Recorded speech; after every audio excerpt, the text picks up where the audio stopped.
Let me tell you a story.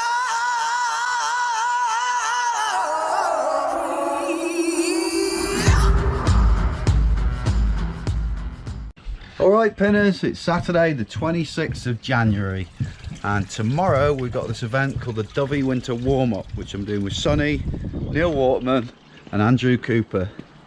It's a hive of activity here at Pinned HQ, so shall we have a look what's going on?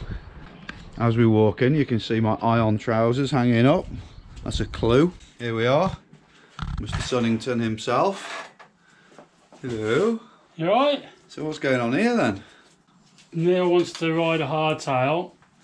Oh yeah. He's waiting for his Stanton. Yeah. Well, to have the money together for his Stanton, and then So he's on. he's going to ride my last year's bike.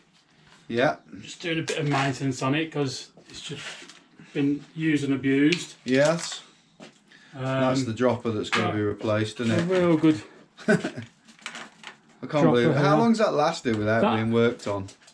That I haven't touched that. It's even got its own built-in suspension when you're sitting on it. I haven't touched that since it was put in.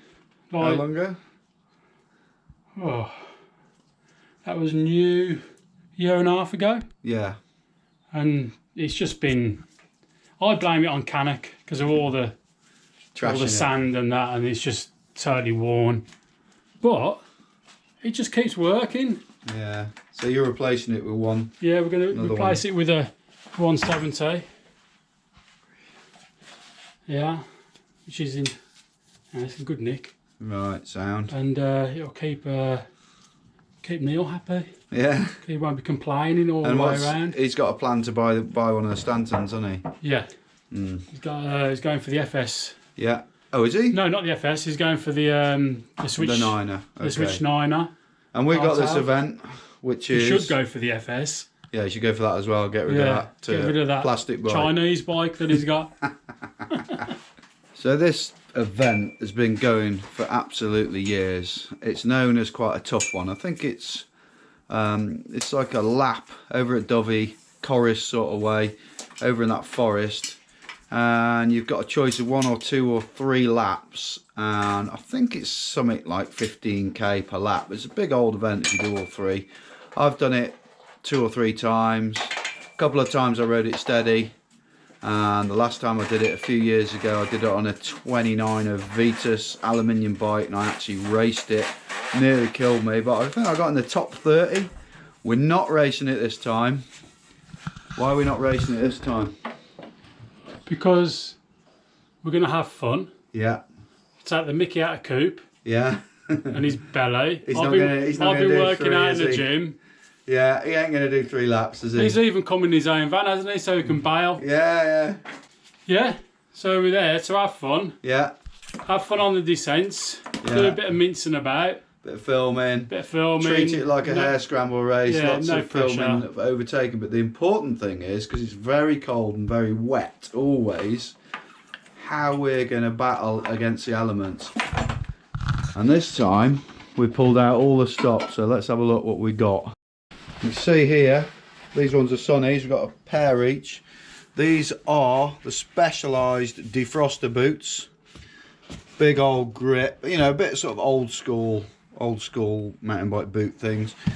You've got the cleat bit here, which is fully sealed from the inside, so it won't let water in. They're sealed around all the seams.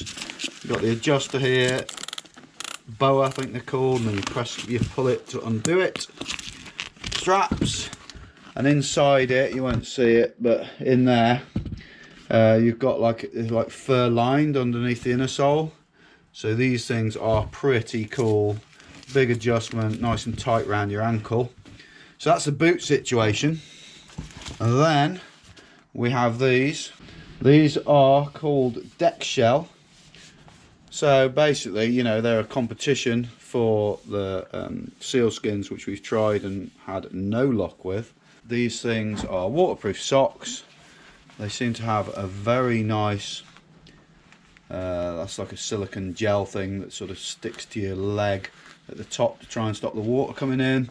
Tried them on, they're really comfy and they seem a bit more lightweight. It's interesting to see if the combination of these works. So Sonny's wearing these waterproof shorts. I'll just go in my, this is my Buick bag. Love this bag. Hat out, these are my boots. My socks ready to try. So Sonny's using, these are my ones, but Sonny's using these. These are the Ion waterproof shorts, which I've used loads of times now. And they are proper waterproof. You know, you do a full-on ride, if you've got boxers on underneath, you will still have a dry bum at the end of it, which is incredible. So Sonny's going for that option. I'm going for... So Sonny's, what, are you wearing padded lycra? No. No, I'm not going to bother. I don't bother wearing that stuff. I don't like it. It's, some bum butter on. It soaks up all the moisture. It makes your bum like... It makes it worse, I think. So I'm going for... Yeah. I've been using these for ages. The Saks underwear. These are like the sporty lycra ones. They've got that bit to hold the old tackle in, which will pretty much disappear tomorrow, I think. Yeah. But they're seamless. That's the thing about them. On the bum, if you look, there's absolutely no seams at all, so nothing can rub. And then also we are going for happy bottom, bum butter. Loads of that around the meat and two veg and the central rear area. That stops all the rubbing. Awesome stuff. And that is why I've got those trousers outside. I'll just go grab them. Now the Ion trousers aren't waterproof, but I've been using these and they're kind of water resistant, but I've covered these in Nick Wax, which is like that waterproofing spray.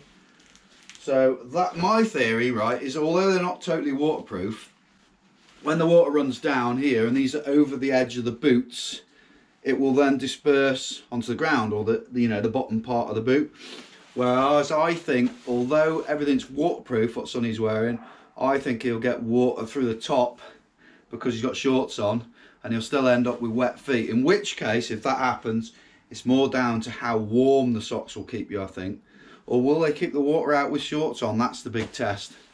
Helmet wise, we've got the Bell Super DH, not bothering with the chin piece, but these are a lot more sort of supportive than a, how you say, like a summer lightweight helmet, which when it's cold is really good because it just offers you a bit more warmth around your head. And we'll be going for a skull cap. I'll be wearing a skull cap and probably end up taking the skull cap off because it'll be too warm.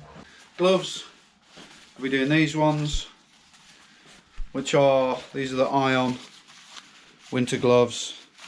They've got that bit over the top called the haze, so you put these on, which are quite snug and warm. I've been testing these and quite impressed with them. And then when it gets cold and wet, you've got this extra bit which goes like that. So that's the hands, hopefully nice and snug.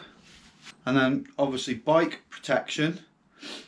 This is Sonny's older one. So this is the standard Rapid Racer product Pro Guard. We're both going to be running the Max Protection with our own stickers on it. That's the mud sorted out. We have just been sent one of the new ones to go onto Sonny's hardtail because he wasn't using the Max Protection. I put the Fenwick's logo on it.